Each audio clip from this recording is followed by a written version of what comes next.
nguhaye ikaze nanone ukurikira Top Up TV umunsi ku wundi umunota ku wundi ukunda amakuru dutanga breaking news tuba tubagezaho nizere kandi kumeze neza. Inkuru muzaniye kano kanya rero ni ya Miss Uwase Vanessa yongeye kwambikwa impeta. Yari yarambitswe impeta n'umukongomani bita Kabalu Putin, ariko yongeye kwambika impeta ni nyuma yuko muramuzi yakundanye na Olivis wo muri Active ya icyo gihe barakundanye baranatandukana.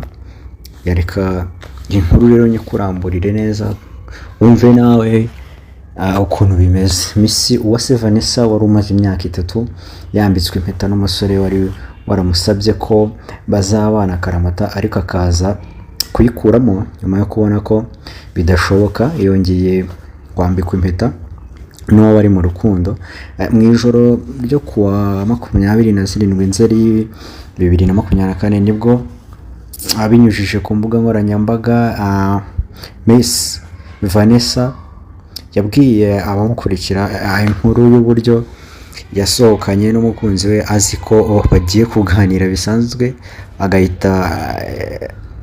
agataha yemeye kumubera umugore. Ni amagambo uyu mukobwa yaherekesheje amashusho amugaragaza yambikwa impeta n'uwo musore.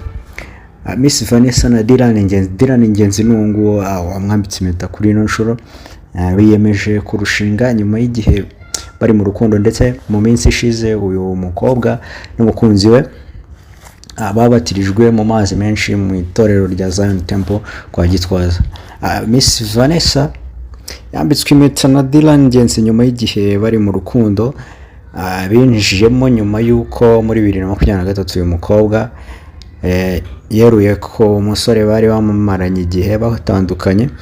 Ni urukundo ariko n'ubundi yari yarinjiyemo nyuma yo gutandukana na wundi nababwiye Kabalu Putin w'umukongomani.